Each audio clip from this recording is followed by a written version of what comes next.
Second talk of the day, Sukrit, who will be talking about some hot Jupiter atmospheres. All right, everyone. Thank you for having me here to talk to you. My name is Sukrit, and I'm going to discuss with you a project I've been leading over the last few years to study the atmospheres of 5 hot Jupiter exoplanets using the Hubble Space Telescope. So, how do I make this go? Like that. Wonderful. So just as an outline of my talk, I'm going to start off by first giving a little bit of an overview of the field of transit spectroscopy, what it is and why we care about it, since I know this is a meeting for a very multidisciplinary meeting. From there, I'll move on to what specifically we were trying to do with our project. I'll move on to the data we collected and how we analyzed it, what we found, and then I'll wrap up and summarize. Okay, so just as a quick overview, the last few years have really been a golden age for exoplanets. Our discovery rate has been increasing at an exponential rate, particularly these last few years. We have almost 1,000 confirmed exoplanets today, and about 3,000 work candidates to go ahead and validate and vet. So that's really awesome. The problem is, for most of these objects, we only have radius or mass estimates, so we know nothing beyond vaguely how big they are. And that's a problem from an astrobiology perspective, because if we're trying to characterize their habitability or look for evidence of life, we really need to know a lot more. But these observations, it's very hard to do that kind of observations. First, because the planet is dim relative to its star, and second, because it's really hard to separate them out. So it's hard to differentiate the planet's emission from the star's emission. So for most of these planets, we're kind of stuck. But for one particular subset of planets, the transiting planets, we can do a lot more. So just as a reminder, these are the planets that pass in front of their stars from our point of view.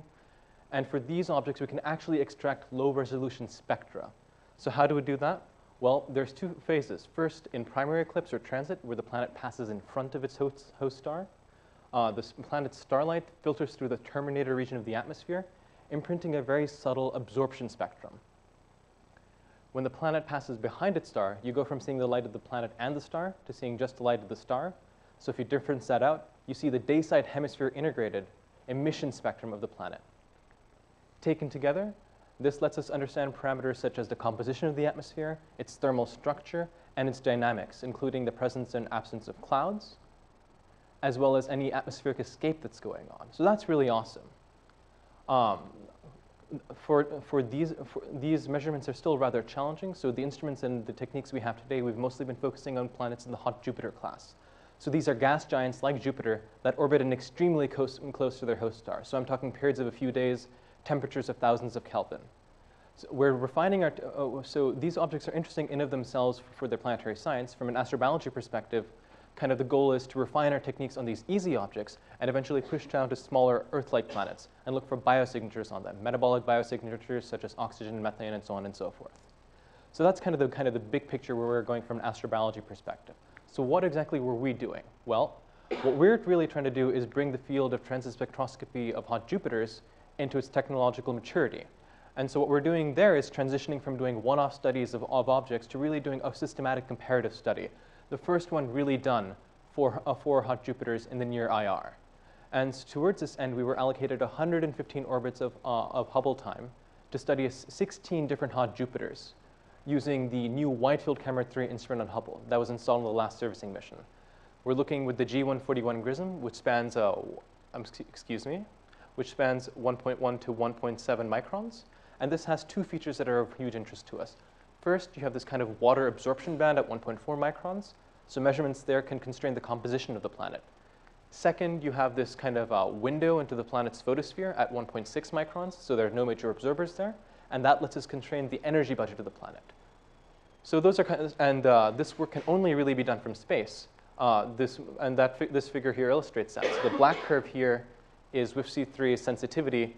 The red curve is telluric absorption, so absorption from the Earth's atmosphere. And you can see the very same water feature we hope to observe on exoplanets is also present in our atmosphere, obfuscating observations. So we unfortunately have to go to space for this kind of work. This slide here is just meant to introduce you to our targets. So each of these black diamonds is a transiting exoplanet. These are the known transiting hot Jupiters as of this past September. The targets in our study are either circled in blue or boxed in red, depending on whether we observe them in transition or eclipse. Some we observe in both. The planets that I specifically am going to present to you are in green. Our sample includes a very broad range of diversity. It includes planets with and without a thermal inversion, and planets that are bloated and planets that are non-bloated. So we have a pretty broad range of hot Jupiters in our sample.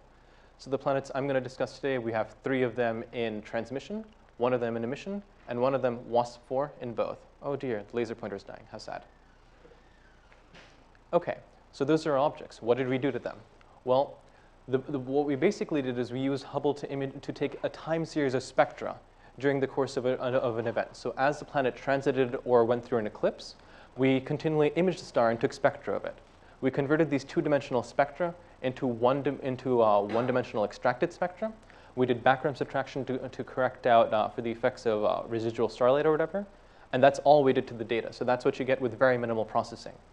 We binned down the data, so we degraded the spectral resolution in order to improve the precision per wavelength element. So that's what these vertical lines here are. They demarcate the wavelength bins we broke down our spectra into. So what do you get if you do that? Well, you get something that looks like this. So this is the transit light curve for the planet WASP-4 in integrated white light, so integrated across the entire bandpass. And so right off the bat, you see our transit. You see the dip in starlight due to the passage of the planet in front of the star. And without any post-processing, that's already evident. So this is already a huge improvement from NICMOS and other instruments in space. So this is a very good sign for WIFC-3. There's a systematic that's evident. That's this kind of ramp effect, which rapidly rises and levels off. But that's the only one. And what's good news about that is that it's highly periodic. That means we can remove it without reference to an instrument model. So to remove this effect, we follow the divide-OOT method pioneered by Berta et al. The OOT bit is deliberate. Our advisor is Canadian, and Zach wanted to have a little bit of fun with them. And so the way that works is you take the 2 out-of-transit orbits, you average them together, and divide them into the in-transit orbits, and voila, you end up with the photon noise limited light curve. And so that's really great. We're able to decorrelate without reference to an instrument model. We care about this because the predecessor to WIFC-3, NICMOS, required an instrument model to decorrelate systematic effects. And that introduced a lot of kind of discussion that people weren't really sure whether the features you were getting out of those spectra were due to the instrument or were due to something that was actually astrophysically there. So we sidestepped that debate entirely with our work. Once you have those decorrelated light curves, you fit a transit model in each channel. So the only free parameter you allow is depth. Everything else is locked down to either the literature values or what you compute from theoretical stellar models. And you estimate the errors in 2 different ways, Markov chain Monte Carlo and residual permutations. And you choose whichever gives you the larger error, since you're looking at different sources of error. So we're trying to be as conservative as we can in estimating our precision. So what do you find? Well, you find something that looks like this. These 4 plots here are the transmission spectra we extracted for 4 of the planets in our survey. So that's TRACE-2, TRACE-4, CORO-1, and WASP-4. 3 of these are pretty similar. TRACE-2, TRACE-4, and CORO-1 are all very similar, essentially flat. I present here a schematic of, the example of TRACE-2 to kind of zoom in and discuss. The black points are the transmission spectra that we derived. The red point is just a simple flat line fit. The blue points are conventional solar composition oxygen-rich atmospheric model. And the green points are a more exotic carbon-rich atmospheric model, models courtesy of Niku Madhusudan. What we basically say out of this is that all the models fit the data equally well. Our precision is not high enough to differentiate between them. However, what we can do is rule out atmospheric variations on the scale of 10 scale heights or more. And this is significant because there have been atmospheric models published which called for variations of this size. So we can at least show that such models are not typical. The case of WASP-4 is a little more exotic. And for this, we actually do see a source of absorption. I should clarify here that since the y-axis here is the effective planet size, so absorption shows up as a larger effective planet. So in case you're wondering why an absorption feature goes up. So we have an absorption feature at 1.3 microns. This is super weird because we don't expect there to be absorption at 1.3 microns. We expected to see something here, but we don't.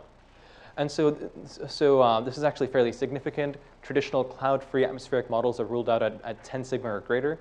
So there's something here. The first thing we did is we went back and put this through a whole battery of tests to see if we could explain this effect from stellar activity or from instrumental effects. We can't so far. We want to be very conservative about this whole thing, so we're not claiming the detection of a new feature. We are saying that there is grounds for further follow-up studies, including follow-up observations, as well as reanalyses using independent techniques of this data set. We also derived thermal emission spectra for 2 planets. One of those was WASP-4, so we have WASP-4 in transmission and in emission. So this is a little bit of a busy diagram, so I'm going to try to explicate it a little bit. So what we have down over here is our data, but we also have a little bit of other data other folks have found. So this is a broadband point from Caceres et al., and this is from the Spitzer Space Telescope. You have 3 different models shown here. One of them in red is an oxygen-rich model with an atmospheric inversion, so that's the TP profile over here.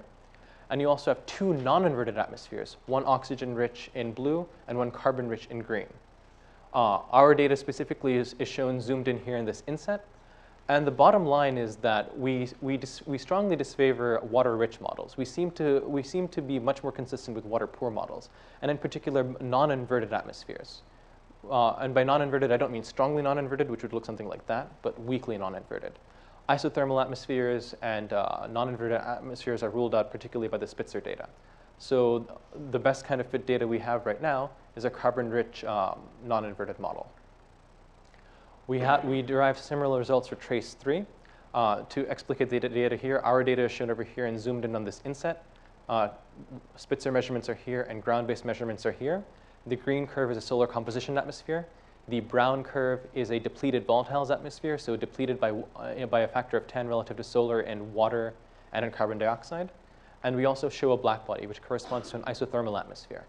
And the upshot is between our data and the Spitzer data, we're able to constrain out the isothermal atmosphere as well as the solar composition atmosphere. The best fit seems to be from a depleted volatile atmosphere.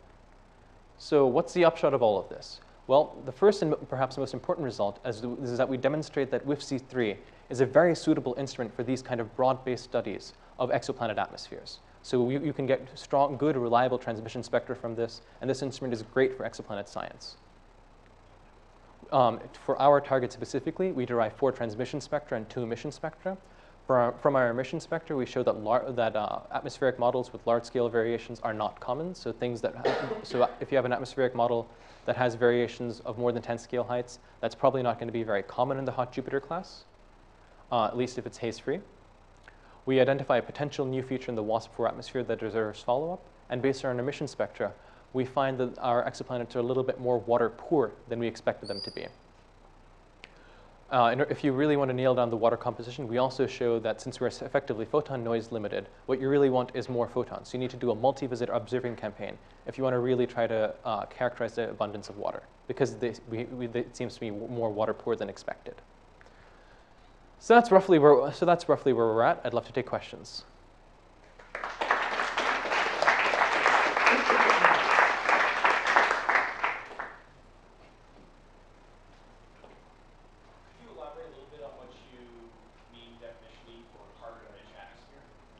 Certainly. So I'm not an expert on this. I would refer. Could you repeat the question? Absolutely. So the question was, could I elaborate more on what I mean by carbon-rich atmospheres? So I'm not an expert on this. The seminal paper is written by Niku Madhusudan.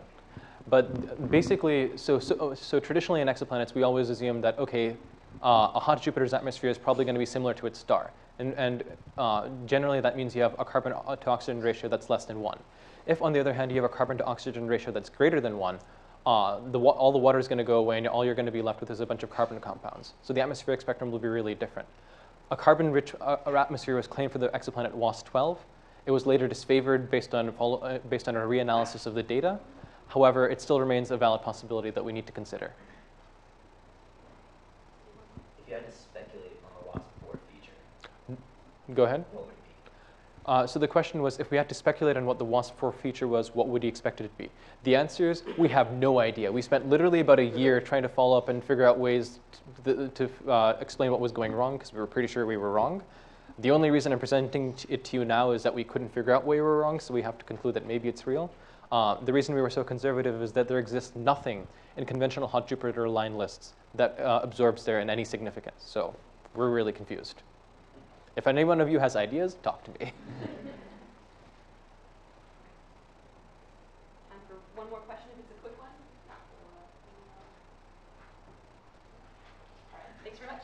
Thank you.